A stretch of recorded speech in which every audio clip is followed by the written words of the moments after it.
Hello बच्चों, मेरा नाम है रुपेश कुमार महतो और आपका हमारे YouTube चैनल में वेलकम है। तो यहाँ हम क्लास 10 मैथमेटिक्स में चैप्टर नंबर 5 जिसका नाम क्या है बच्चों, समांतर श्रेणियाँ अर्थमेटिक प्रोग्रेशन।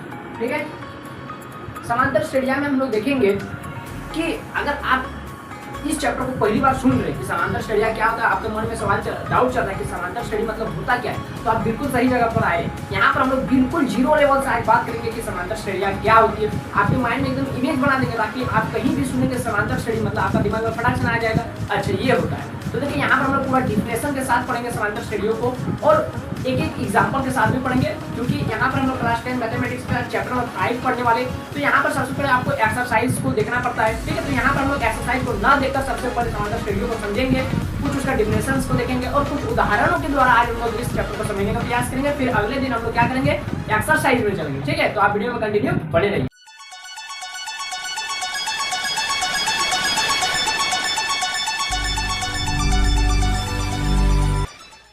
तो चलिए बच्चों, सबसे पहले हमारा काम क्या रहता है कि हम लोग एनसीईआरटी बुक को खोलते हैं। तो देखिए कोई भी आपका बड़ा से बड़ा एग्जाम का तैयारी कर रहे हैं तो सबसे बेसिक रहता है आपका एनसीईआरटी बुक, क्योंकि पूरा दुनिया में सवाल यहीं से पूछा जाता है। ठीक है, तो आप इसका लाइन से लाइन यदि एक्सप्लेनेशन को समझ गए, डेफिनेशन को समझ गए, तो नहीं लगता है कि आपको कुछ एक्स्ट्रा नॉलेज की जरूरत है। ठीक है, तो यहाँ पर मैं भी अपना खुद से नहीं बताऊंगा, जो आपका एनसीईआरटी बुक में लिखा है उसी को मैं आपको समझा दूंगा। ठीक है, ताकि आपको कहीं भी किसी तरह का डाउट ना हो। तो देखिए सबसे पहले जो समांतर श्रेणी हमारा चैप्टर का नाम है, तो इसका कुछ डिफिनेशन होना चाहिए।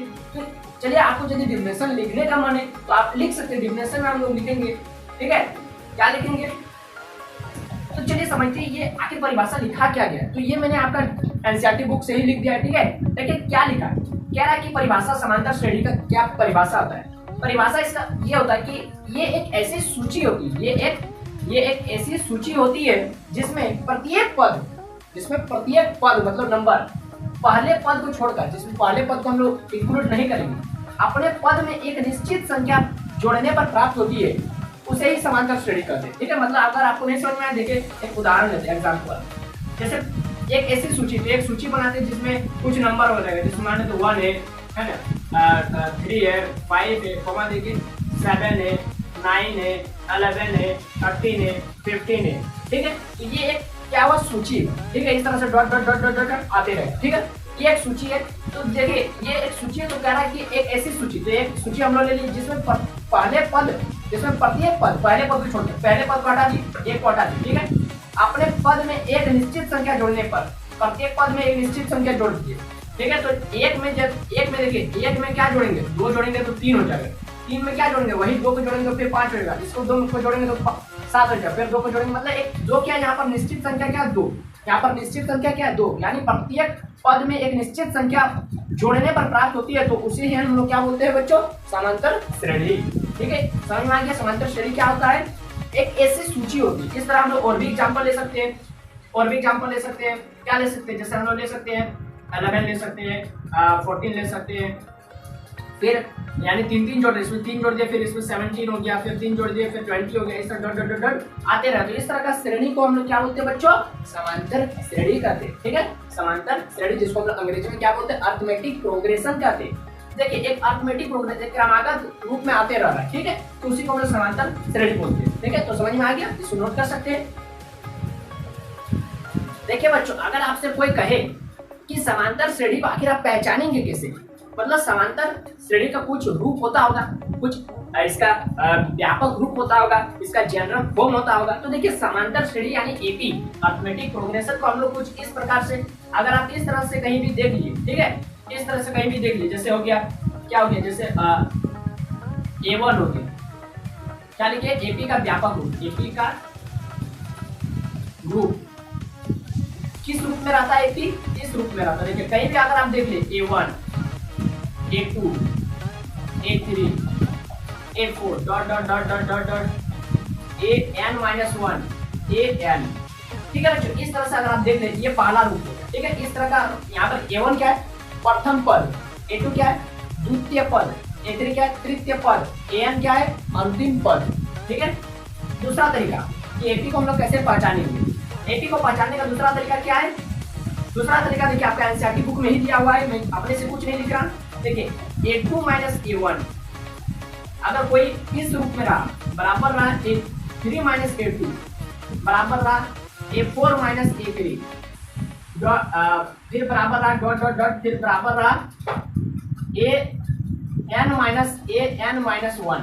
ठीक है, तो इस रूप में यदि कोई रहा तो उसको भी हम लोग क्या बोलेंगे, AP बोलेंगे, यानी अरिथमेटिक प्रोग्रेशन समांतर श्रेणी बोलेंगे। तीसरा, अगर कोई सूची इस तरह से रहा, इस तरह से रहा A प्लस डी रहा कोमा A प्लस 2D रहा कोमा A प्लस 3D रहा comma dot dot dot dot dot A plus N minus 1D रहा, इस तरह से रहा तो इसको भी हम लोग क्या बोलेंगे बच्चों, समांतर श्रेणी बोलेंगे। ठीक है, तो इसको भी आप नोट कर लीजिए, यानी कोई भी क्वेश्चन इस फॉर्म में रहा तो उसको हम लोग समांतर श्रेणी बोलेंगे।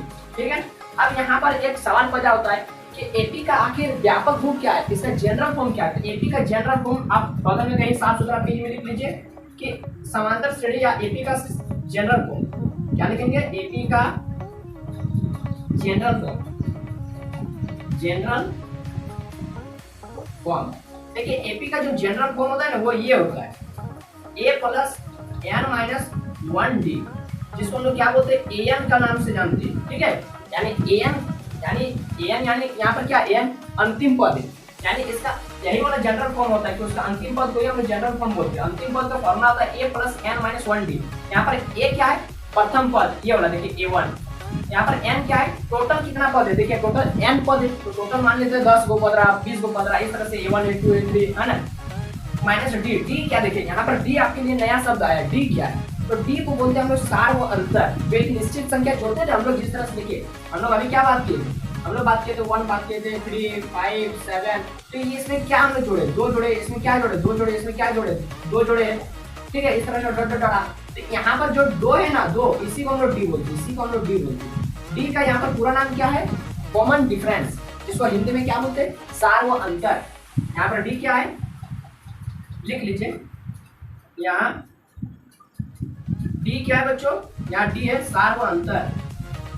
सार व अंतर मतलब कितना का अंतर है, कितना आप जोड़े, एक निश्चित संख्या क्या जोड़े, सार व अंतर, जिसको क्या बोलते हैं, कॉमन डिफरेंस, कॉमन डिफरेंस।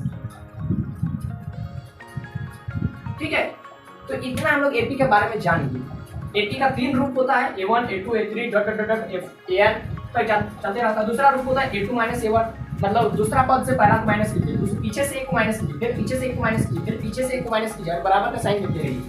तो ये हो गया दूसरा रूप। तीसरा रूप की A प्लस D क्या है, सार व अंतर, जो निश्चित संख्या का जोड़े, जैसे 1 प्लस 2 बराबर 3, तो A प्लस D, फिर A प्लस 2D, तो A plus 3D dot dot dot A plus N minus 1D।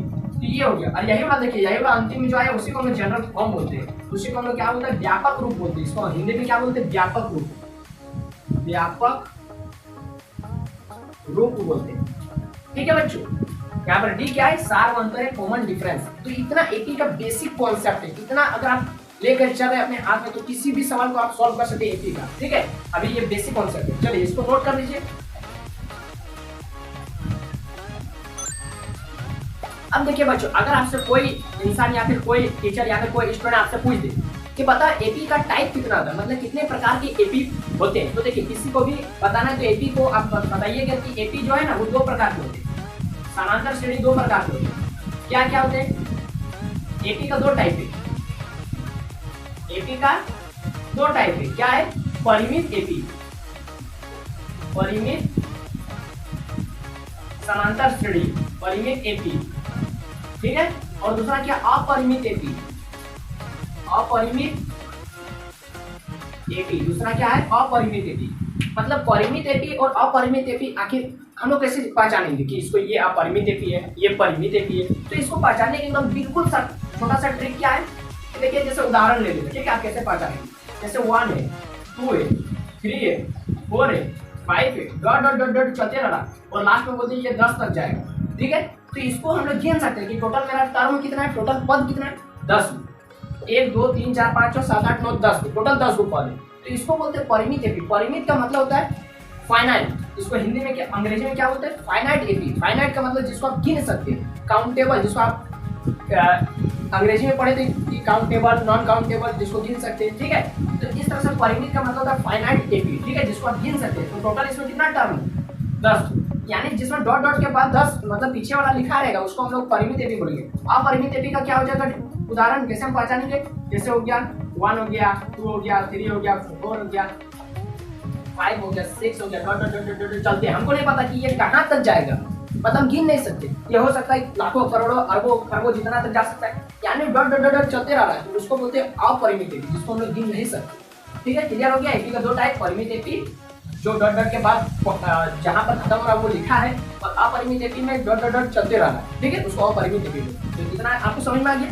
चलिए अब हम लोग इस एपी वाला चैप्टर को कुछ उदाहरण के द्वारा हम लोग समझते हैं, जहाँ पर बहुत छोटा छोटा क्वेश्चन। ठीक है, उसके बाद हम लोग अगला दिन जाएंगे एक्सरसाइज का क्वेश्चन में। ठीक है, तो यहाँ पर देखिए आपका स्क्रीन के सामने एक छोटा सा सवाल लिखा है कि एपी में ये समांतर श्रेणी दिया है। फिर मतलब ये जो सूची है वो एपी में है, समांतर श्रेणी में हो रहा है कि इसका प्रथम पद और सारवंतर निकालिए। तो देखिए ये जो क्वेश्चन है ना, इसमें सबसे पहले क्या क्या टर्म होता है ना, क्या क्या की पॉइंट होता है वो सब हम लोग लिखते हैं। जैसे ये जो किस फॉर्म में, ये A1 A2 A3 A4 dot dot dot dot चलते रहा है इस फॉर्म में। तो यहाँ पर जो ये वाला है ना, ये वाला इसको बोलते हैं प्रथम पद, प्रथम पद, जिसको क्या बोलते हैं हम लोग A1 बोलते हैं।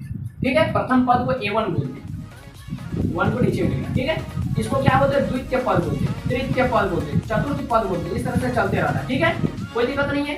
अब देखिए यहाँ पर सार व अंतर किसको बोलते हैं, सार व अंतर किसको बोलते हैं, सार व अंतर जिसको लोग डी से डिनोट करते हैं। ठीक है, कॉमन डिफरेंस, इसको ये क्या होता है, ये होता है ये वाला A2 माइनस A1 बराबर, फिर या फिर आप A3 माइनस A2 भी लिख सकते हैं, यानी किसी को भी लिख सकते। तो हम लोग एक ही को लेते हैं। ठीक है, मतलब आप समझ लीजिए सार मतलब क्या होता है, पीछे से एक को माइनस कर दो। ठीक है, तो जैसे यहाँ पर इतना समझिए, अंतिम पद यहाँ पर कहीं खत्म हो रहा है, कुछ नहीं खत्म हो रहा है, तो उसको हम लोग अंतिम पद बोलते हैं। जैसे मान लेते हैं यहाँ पर कुछ रहता है, यहाँ पर कुछ रहता है। ठीक है, यहाँ पर कुछ रहता है, तो उसको हम लोग क्या बोलते हैं, अंतिम पद बोलते हैं।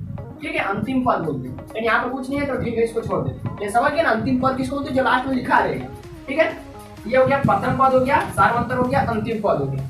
अब यहाँ पर जैसे डॉट डॉट डॉट चलते रहता है और कुछ नंबर तक खत्म रहता है। ठीक है, तो उसको हम लोग टोटल नंबर ऑफ टर्म बोलते हैं। ठीक है, टोटल कुल पद बोलते हैं। ठीक है, तो होता नहीं है। अब यहाँ पर क्वेश्चन आपको बोल क्या रहा है, क्वेश्चन आपको बोल रहा है कि आप यहाँ पर प्रथम पद और सारवंतर निकालें। तो यहाँ पर इसका सोल्यूशन क्या करेंगे हम लोग, कि प्रथम पद लिखेंगे इस तरह से। देखिए बहुत आसान से इसका सोल्यूशन है। प्रथम पद जिसको लोग क्या बोलते हैं, A1 बोलते हैं, और यहाँ पर A1 क्या है, जो पहले है 3/2 हो गया आंसर। दूसरा सारवंतर अंतर, जिसको हम लोग क्या बोलते हैं बच्चों, डी बोलते हैं। और डी का फॉर्मूला क्या होता है, A2 माइनस A1। A2 यहाँ पर कौन है, 1/2 माइनस A1 यहाँ पर कौन है, 3/2। तो इसको सॉल्व करेंगे तो क्या होगा, 2 1 माइनस 3 बराबर क्या हो जाएगा, माइनस का 2/2। इसको काटेंगे तो माइनस का 1। ठीक है, तो देखिए यहाँ पर सारवंतर डी क्या आ गया मेरा, माइनस का 1 आ गया, ये भी आंसर आ गया। और प्रथम पद क्या है, 3/2। समझ गए, इस तरह से बहुत इजी सा सवाल आता रहता है एग्जाम में। ठीक है, तो इसको भी आप नोट कर लीजिए। तो देखिए बच्चों, मैंने यहाँ पर सवाल लिख दिया है, एग्जाम्पल नंबर यहाँ पर 2 हम लोग बात करें। ठीक है, तो देखिए क्वेश्चन में आपको बोल क्या रहा है, यहाँ पर क्वेश्चन को मैंने उतारा है, क्वेश्चन में क्या बोल रहा है वो नहीं उतारा है। ठीक है, देखिए यहाँ पर क्वेश्चन बोल रहा है कि निम्नलिखित में से कौन, ये 4 वो दिया है क्वेश्चन, बोल रहा है कि पहचानिए कि कौन एपी में है, कौन एपी में नहीं है। ठीक है, कौन एपी में है, कौन एपी में नहीं है। तो हम लोग कैसे इसको पहचानेंगे कि कौन एपी में है, तो इसका सारवंतर निकालेंगे। सारवंतर, तो सारवंतर देखेंगे कि सबका बराबर है तो लिख देंगे कि ये एपी में है, नहीं है तो लिख देंगे नहीं है एपी में। तो जैसे चेक करते हैं पहला नंबर। ठीक है, हम लोग सोल्यूशन करें। ठीक है बच्चों, इस तरह से आपका एग्जाम में क्वेश्चन भी आता है। देखिए पहला क्वेश्चन को चलिए हम चेक करेंगे। पहला क्वेश्चन 4 है, 10 है, 16 है, 22 है, डॉट डॉट डॉट चलते हैं। ठीक है, देखिए क्वेश्चन को हम लोग कैसे चेक करेंगे, तो यहाँ पर लिख दीजिए प्रथम पद। यहाँ पर प्रथम पद क्या है बच्चों, जिसको लोग क्या बोलते हैं, A1 बोलते हैं। क्या है, 4। सारवंतर जिसको लोग क्या बोलते हैं, D, और इसका फॉर्मूला क्या होता है, A2 माइनस A1। ठीक है, बराबर होना चाहिए A3 माइनस A2, बराबर होना चाहिए A4 माइनस A3। चेक कीजिए तो ऐसा है, चेक कीजिए तो जांच लिख दीजिए यहाँ पर, जांच। ठीक है, चेक कीजिए तो ऐसा है, A2 माइनस A1, ये 10 माइनस 4 को माइनस कीजिए, या 16 माइनस 10 को माइनस कीजिए, या 22 माइनस 16 को माइनस कीजिए। ये 6 हो गया, ये 6 हो गया, ये 6 हो गया। देखिए ये बराबर है, इसका मतलब क्या लिख देंगे, अतः यह एपी में है। यहाँ या फिर ये बराबर है, अतः यह एपी में है।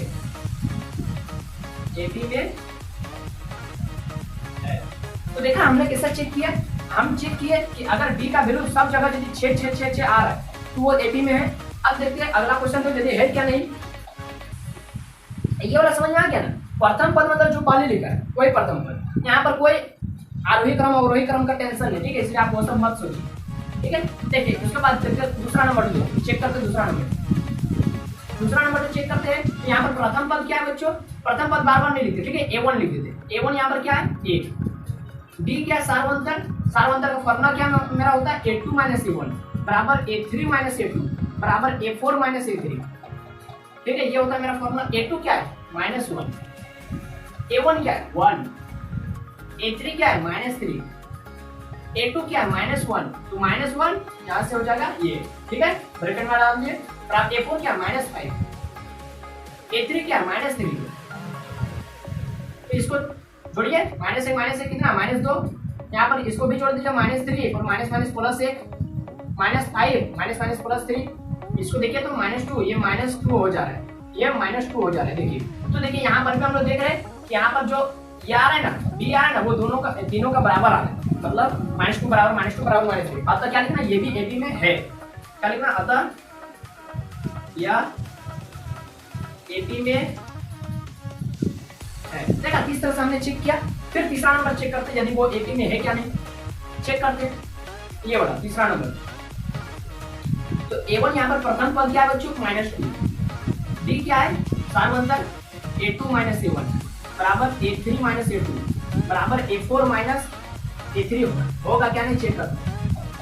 A2 क्या है 2 माइनस A1 क्या -2 बराबर A3 क्या -2, A2 क्या है 2 बराबर, तो ब्रैकेट यहाँ पर देने की जरूरत नहीं है, साइन तो माइनस है नहीं। A4 A1 A2 A3 A4 2 minus A3 -2, check करते आ रहा है क्या नहीं, 2 ये +2 ये माइनस का 2 दूनी 4, मतलब 2 अब 2 4 हो गया, ये 2 + 2, यानी ये देखिए 4 बराबर -4 बराबर 4 आ रहा है, यानी ये देखिए तीनों बराबर नहीं है, तीनों बराबर नहीं है, 4 है फिर -4 है बराबर 4 है, ये -4 तो +4 आता तब ना 4 बराबर 4 बराबर 4 आता।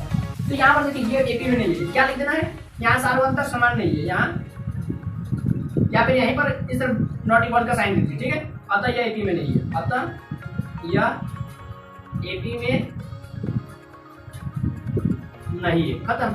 समझ गए। देखिए यहाँ पर नेगेटिव भी आप समझिए, पॉजिटिव भी समझिए, मतलब किस तरह से क्वेश्चन एपी में नहीं भी होता है तो वो कैसे पहचानेंगे, और यदि कोई क्वेश्चन एपी में है तो वो कैसे पहचानेंगे। यहाँ पर देखिए एपी वाला क्वेश्चन जब भी आप बनाएंगे तो वहाँ पर सबसे पहले आपका ध्यान क्या आना चाहिए कि प्रथम पद क्या दिया है और सार्वंतर क्या दिया है, बस ये दो चीज यदि आपका हाथ में आ गया, प्रथम पद और अंतिम पद, सॉरी प्रथम पद और सार्वंतर डी का वैल्यू, तो आप किसी भी मतलब एपी नहीं भी दिया तो आप एपी बना लेंगे, ठीक है। उस तरह के हम लोग क्वेश्चन देखेंगे, ठीक है। ये हो गया 3। 4 नंबर चेक करते हैं कि ये एपी में है क्या नहीं। 4 नंबर मजा आ रहा है ना, देखिए इसको चेक करना है। A1 क्या प्रथम पद 1, डी निकालना है सार्वंतर A2 माइनस A1 बराबर A3 माइनस A2 बराबर A4 माइनस A3। A2 क्या है 1 माइनस A1 क्या है 1, A3 क्या है A1 A2 A3 1 minus A2 क्या है 1, A4 क्या है A1 A2 A3 A4 2 minus A3 क्या है 1 बराबर ये 0 ये देखिए 1 आ रहा है, क्या ये बराबर आ रहा है, क्या ये तीनों का सार्वंतर बराबर आ रहा है, नहीं, यहाँ पर क्या करना है काट देना है, अतः यह एपी में नहीं है, यह एपी में नहीं है, बस इतना लिख देना। आपका एग्जाम में फुल नंबर लिख जाएगा। और आप समझ भी गए, अगर आप 10th क्लास में नहीं भी पढ़ते है ना, और आपको एपी सीखने का मन है तो यहाँ पर हम लोग बेसिक कॉन्सेप्ट से एपी को शुरुआत की, एकदम 0 लेवल से, कहाँ से एपी का जन्म हुआ उस तरह से हम लोग इसका डिफिनेशन तक हम लोग देखें, ठीक है। चलिए और कुछ देखते हैं। जैसे मान लेते ये तो मेरा एपी में, मतलब ये तो मेरा सूची दिया है, मान लेते हमको सूची नहीं दिया और सूची हमको बनाने बोल रहा है, तो हम लोग कैसे बनाएंगे। देखिए ये देखिए, ये मैं आपको सिखा देता हूँ, ठीक है, ठीक है। देखिए मान लीजिए किसी क्वेश्चन में, मान लीजिए एग्जाम्पल ले लेते हैं, ठीक है, जिसमें आपको A1 दे दिया, मतलब प्रथम पद दे दिया, इतना A1 को कभी कभी A भी लिखा जाता है, ठीक है, इसको ध्यान दीजिए। A1 पद को कभी कभी A लिख के छोड़ दिया, मतलब वो प्रथम पद का ही बात कर रहा है। मान लीजिए इसका प्रथम पद दिया है 5 दिया और उसका सार्वंतर क्या कितना दिया बच्चों, सार्वंतर 2 दिया है, ठीक है। तो बोल रहे एपी में आप मतलब इसको एपी में लिख के बताइए, मतलब एक सूची बना के दिखाइए। तो हम लोग क्या जानते हैं, हम लोग एपी का फॉर्म जानते हैं, एपी का हम लोग फॉर्म क्या जानते हैं, A1, A2, A3 ... AN, ये होता है इसका जनरल फॉर्म होता है। तो यहाँ पर देखिए A1 का वैल्यू कितना है 5, और इसको कभी कभी हम इस फॉर्म में भी लिख सकते हैं। आपको अभी मैंने दिखाया, या फिर और करके लिख दीजिए A plus D, A plus 2D dot dot dot A plus n minus 1D।